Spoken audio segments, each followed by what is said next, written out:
Welcome everyone to Jerusalem here in Israel. We have the five-time world champion, the legend of Indian chess, Vishy Anand, taking the white pieces against the one and only Arjun Erigaisi, the current India number one. What is exciting about this matchup is the clash of generations. Vishy being the number one player of India for over 3 decades, while Arjun being the current number one player. And of course, right now, Arjun is perhaps the slight favorite in their encounter. But in this tournament, Vishy has played impeccable chess. This is the final round in the round robin stage, and he hasn't lost a single game. The top four players in round robin stage qualify to the semi-finals. We have Jan Nepomniachtchi in the background. Peter Swidler is doing exceedingly well.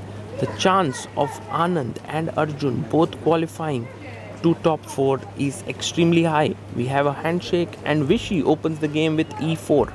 French defense with e6, d4, d5. And now Anand pauses and plays the exchange variation in French. A draw is enough for Vishy to qualify to the semis, knight to f3, but it's not going to be easy. Arjun is ambitious always. Bishop to d3, and now c5. Arjun tries to break the symmetry there. And Vishy now plays pawn to c3. The way Arjun has played this, he's going to get an isolated pawn on d5. White castles here, and black castles as well. And now Vishy takes on c5, bishop takes c5, and now you can play your bishop to g5. You can also play knight to d2 to b3. He goes knight d2. And Arjun now goes knight out to c6. A very typical battle here. You know, there are players who would love being on the black side of this position. There are players who would love to play this with white. For example, Anatoly Karpov would love to play with the white pieces. h3 is a normal move here, but Vishy goes rook e1.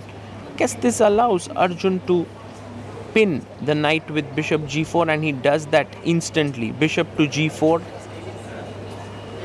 and Vishy now can counter pin maybe with bishop g5. h3 played first, asking a question. I guess you maintain the pin with bishop h5. And now Anand plays his bishop to e3, offering a trade. If you take here rook e3, it seems like white's position has improved. So Arjun keeps the bishop, and look at this. Looks in this direction, wants to come up with queen d6. The knight comes to d4, offering a trade right now. And rook to e8. By the way, for all the background sound that you can hear, this currently I'm commentating from the Dubai airport, going on my way to Cape Town for the freestyle chess finals. Anyway, let's get back. Queen a4, putting pressure on the c6 knight. There's pressure here, so I believe Arjun is not afraid of takes, queen takes, because f3 would fall. So he jumps in with his knight to e4. Vishy can now play bishop e2 to keep control, but he takes on e4, and this is not a great decision, because now after takes you will see that the queen can jump to d6 and threaten a mate here, because the knight has to move. So big problems here. He takes on c6 first, and now Arjun thinking here whether he should take. Is there any other move? He takes his time, takes back, knight d4 played, and now queen to d6, threatening a checkmate here on h2. So g3 played by Vishy. Now the king side looks a bit weak, and c6, and look at this. If knight b5, queen d7, with the idea of hitting h3 and bishop f3. So Vishy can't go knight b5. He goes back knight e2, trying to get to f4, but now bishop f3. This is really better for for Arjun. Queen e6. He's hitting here on h3. Anand plays his king to h2. And now Arjun brings his rook to the center of the board. He wants to get in on the d file. Queen takes a7. Vishy is risking it. He's going all in. He takes the pawn on a7, attacks the bishop here. Bishop d6 played. And this is defended now. Queen comes back to a4. Keeping an eye here on the e4 pawn. Arjun, will he play bishop f3? No, he goes queen to f5. Not so sure where the queen is headed actually. But Anand brings the rook to the center.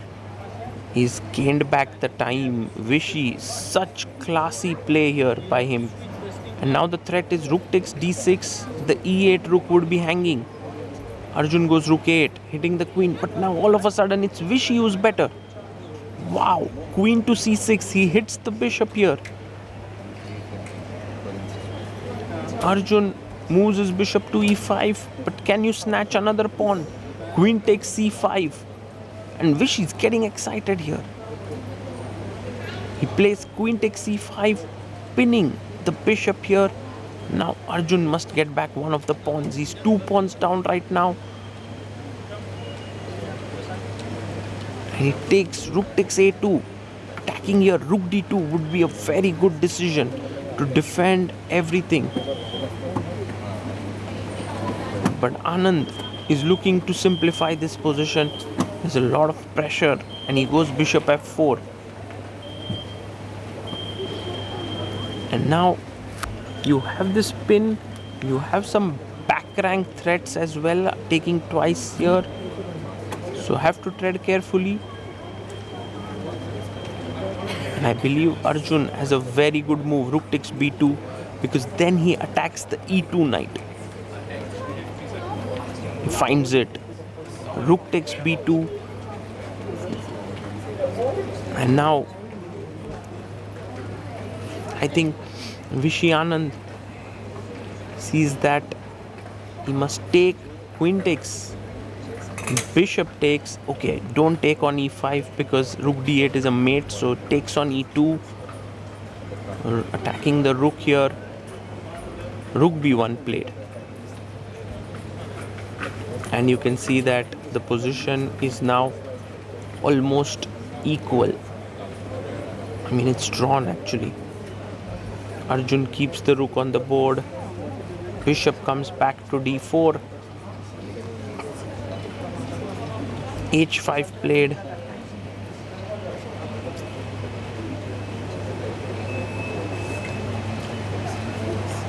And now rook c1. Anand brings his rook to c1.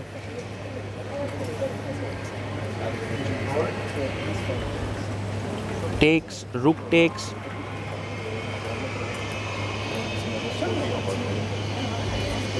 And rook to c8.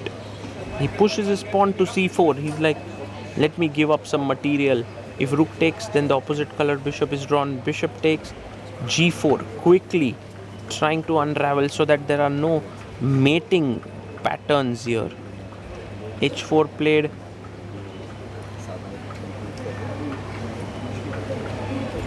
And g5, making some space for the king there. King h7. Black's position does look pretty nice, but this move bishop e3 just shows that there's nothing much that black can do. Rook to c2.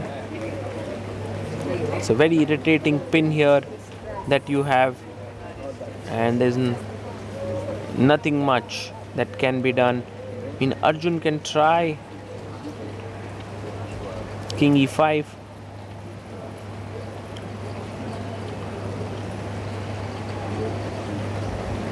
He's waiting there. King d5, finally getting in touch with the bishop.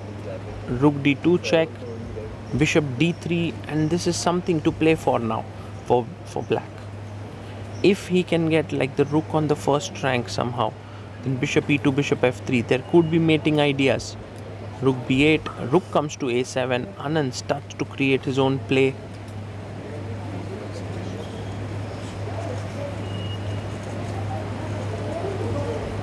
And now Arjun is calculating here if rook b1 works. No, he goes king e6, g6 played by Vishy. Wow, that's a cool move. F takes, rook takes on g7. King f6. And now rook h7 should do the trick. Oh, check.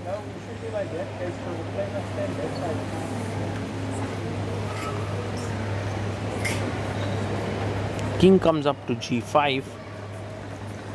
Another check. King goes to f5. Check. And now Vishy is going to win the h4 pawn with rook h7. When everything is simplified, he takes on h4 and draw here. What an interesting and exciting game by both these players.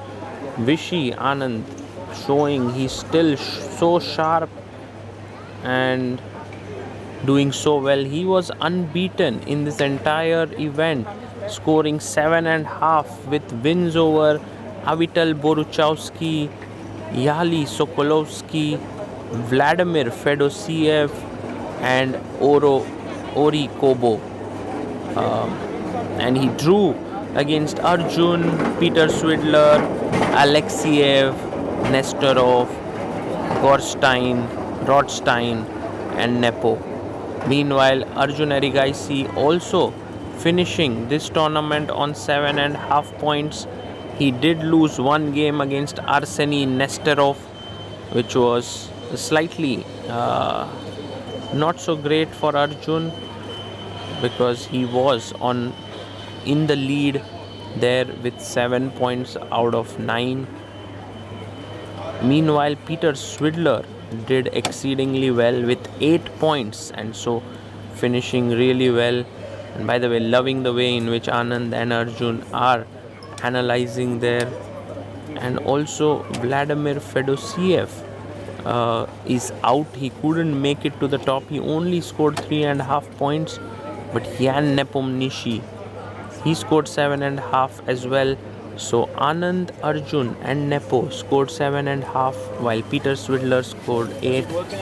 And so in the semi-finals we have Anand taking on Nepo and Arjun taking on Swidler. We could very well see an all-Indian finals at the Jerusalem Masters 2025. It's going to be epic. I think both Arjun and Anand are discussing if they made it to the semi-finals from the round robin stage. Kudos to both of them, and we hope to follow all the action in the semi-finals and finals.